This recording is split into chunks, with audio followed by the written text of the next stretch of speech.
உறவுகளுக்கு அன்பான வணக்கங்கள். ஒரு வழக்கறிஞர் தனது வாடிக்கையாளரின் வழக்கை முடித்து தருவதாக வாக்குறுதி அளித்து அதனை மீறினால் அவர் மீது மோசடி வழக்கை தாக்கல் செய்ய முடியுமா? இது தொடர்பாக உச்சநீதிமன்றம் சந்திரசேகர் ரமேஷ் கிளண்டே வெர்சஸ் சதீஷ் கஜனன் மலிக் என்ற வழக்கில் தீர்ப்பளித்திருக்கிறது.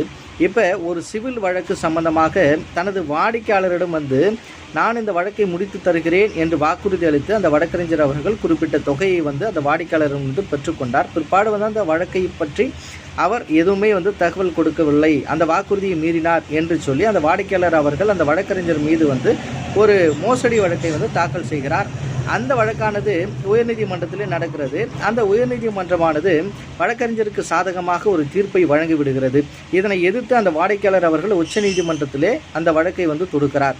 அதனை விசாரணை செய்த நீதியரசர் அவர்கள் என்ன சொல்லிட்டாங்கன்னா, அந்த வழக்கறிஞர் அவர்கள் தனது வாடிக்கையாளருடைய வழக்கை முடித்து தருவதாக வாக்குறுதி அளித்து அதை மீறுவது என்பது ஐபிசி செக்ஷன் 420 கீழாக ஒரு ஏமாற்றுதல் மோசடி வழக்காக அவர் மீது பதிவு செய்ய முடியாது என்று சொல்லி இந்த வாடிக்கையாளர் தாக்கல் செய்த அந்த மனுவை தள்ளுபடி செய்து உத்தரவிட்டார். நன்றி.